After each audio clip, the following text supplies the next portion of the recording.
Hey everybody, welcome to Pack 1 Pick 1 number 204 on the Mana Leek. I'm John as always, and we have an unopened pack of Core Set 2020. We've finally gotten through the backlog of packs that I accidentally opened and the audio was all screwed up on. So we're back to the fresh sound of packs cracking. We're going to crack this pack open, see what's in it, see what we would take Pack 1 Pick 1 if this was a draft. As always, these are sponsored by the fine folks over at patreon.com/themanaleak. If you are a patron at the $5 level or above, your name goes into the pot each week to get the cards out of the pack. All of them, none of them, some of them, whatever you happen to want. And this week, they're going to Jan. We're going to crack this open and see what we take Pack 1 Pick 1 if this was a draft. This is great, getting back to cracking a pack and not knowing what cards are coming like I did for the last 3 weeks. Up first is Convolute. Convolute is 2 and a blue for an instant counter target spell unless its controller pays 4. Turns out 4 is a lot of mana. 4 is a lot of mana. It's really hard for opponents to actually pay that 4 mana. This is a fine counter spell. It's 2 and a blue, which means it's better than the usual 1 blue for a hard counter, like cancel, for example. But it's still not a great card. You should try not to play it, but I play it more often than I probably should. Not a first pick. Up next is Goblin Smuggler. Goblin Smuggler is 2 and a red for a creature goblin rogue. It's a 2/2 with haste, and you can tap it to give another target creature with power 2 or less unblockable. It cannot be blocked this turn. I guess unblockable is not technically a mechanic. Goblin Smuggler is great. This card's really, really good. If you're going to be aggro, you want this card because it combos so well with things like Lavakin Brawler. It's a 2/4. You tap it, and it's just a middling, piddly little 2-power creature, and then it turns sideways and is, 7/4 or something. Unblockable. Yeah, Goblin Smuggler's great. I don't think I'm first picking it. I guess against a Convolute I am, but I have faith that this pack must get better. Not first picking it, but boy howdy does it do some work. Up next is Raise the Alarm. Raise the Alarm is 1 and a white for an instant. Create 2 1/1 white soldier creature tokens. It's fine, I guess. It obviously works well with things like Griffin Protector, but it doesn't really do too much work, and you don't really want to be white in this format, as we've learned. So no interest in a Raise the Alarm, and certainly not a first pick anyways, even if white was good.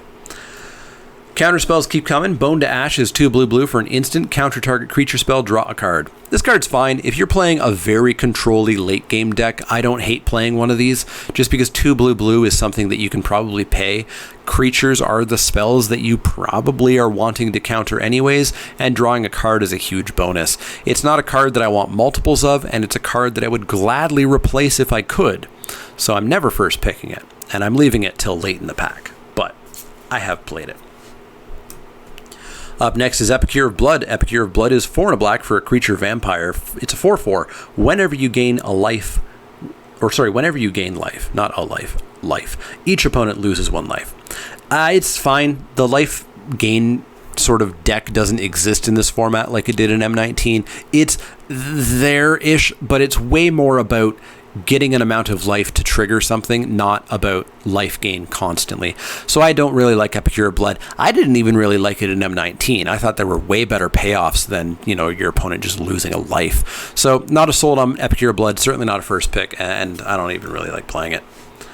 Up next is Feral Invocation. Feral Invocation is 2 and a green for an enchantment aura at common. It's got Flash, enchant creature. Enchanted creature gets +2/+2. This card's actually solid because it's not an aura in the usual sense of the term. You're not casting it at sorcery speed. It's harder to get blown out.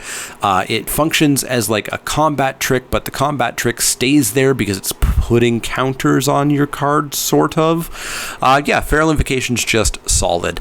I was lucky and I learned this back in Theros or Born of the Gods or whatever this was first printed in, and so I've been using this card to some effect in M20 so far. It's fine. It is not a high pick, though. That's a high pick. Murder is 1 black for an instant destroy target creature. It does what it says it does in those 3 words. It's 3 mana, 3 words. It's easy. It's a first pick. It's probably going to be the first pick out of this pack, depending on what we see in that rare slot, I think. So let's keep that in frame.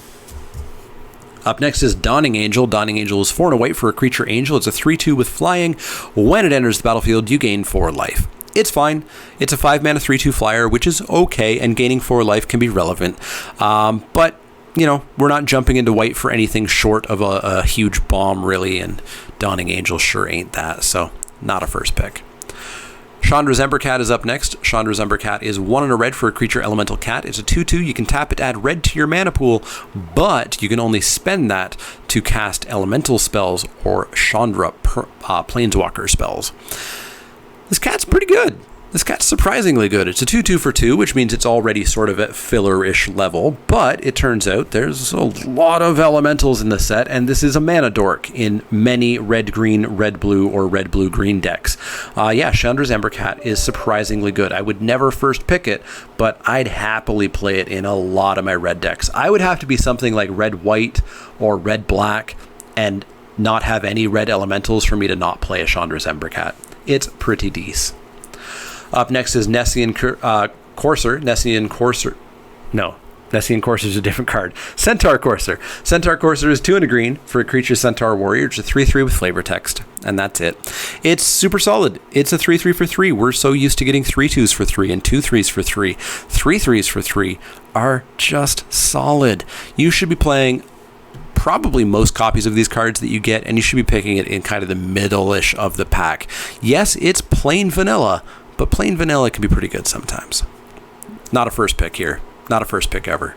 Not a first pick over Murder. Blight Beetle is our first uncommon. Blight Beetle is 1 and a black for a creature insect. It's a 1/1 with protection from green, and creatures your opponents control can't have +1/+1 counters put on them. I don't like this card. I don't like it at all. I don't think it's any good.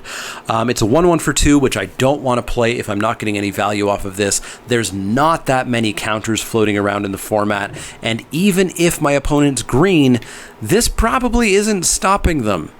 They can go around it. They can go over it. They can go through it. They will have trample and such. So I don't really care for Blight Beetle. I'm never playing it. Main deck, I'm never playing it. Sideboard, I'm just never picking it. Never ever want it. Our next uncommon is Barkhide Troll. Barkhide Troll is green for a 2/2 creature troll. It enters the battlefield with a +1/+1 counter on it, so I guess ignore everything I just said about that card. You can pay 1 and remove a +1/+1 counter from it to give it hexproof till end of turn. This is the only hexproof in the set, and I love it, because it only happens once, probably. Yeah, Barkhide Troll is a solid card. It's a 3/3 for 2. Which is better than a Centaur Courser, I suppose. And yeah, the one-shot chance at hexproof means that you get to save this if your opponent targets it with something, which I don't see them doing all that often. It is just a 3/3. So yeah, Barkhide Troll is fine. I like it. I would first pick it out of this pack if it wasn't for Murder, I think. I don't think I would take the Embercat over it. Maybe the Smuggler. But yeah, Barkhide Troll. Decent card. Our final uncommon is also crap. Gauntlets of Light. Gauntlets of Light is 2 and a white for an enchantment aura. Enchant creature. Enchanted creature gets +0/+2, and it deals damage equal to its toughness during combat. You can also pay 2 and a white to untap that creature. I don't like this card. It's not good. It's really not good. You're using an aura to try to get an effect that we've seen on sort of global-ish enchantments or on creatures or stuff like that, which is way easier to blow out, way easier to screw up. Just not a fan of Gauntlets of Light. I've seen people play it a little bit, and I've seen them lose with it a lot. So I'm never playing this card. I'm never picking this card, and I'd recommend you do the same. So, can the rare beat Murder? No, it cannot. We got a Temple of Epiphany. Temple of Epiphany is a land. It comes into the battlefield tapped. When it enters the battlefield, you scry a 1, and it adds blue or red to your mana pool. It's solid. It's obviously important in Standard and whatnot, but it's just never a first pick. You're never first picking a dual land in Limited. It's just not going to do work for you. However, if you are blue or red, I would still play this, just for that scry. And if you are blue and red, it helps fix your mana even better. So Temple of Epiphany, not a first pick, but a fine card. We've got a dual land and a soldier. So yeah, this is an easy Murder, and I don't think there's even any discussion. If Murder wasn't here, I guess it would be Barkhide Troll or maybe Goblin Smuggler? Let me know in the comments down below what you would have taken if Murder wasn't here, because Murder is the clear pick.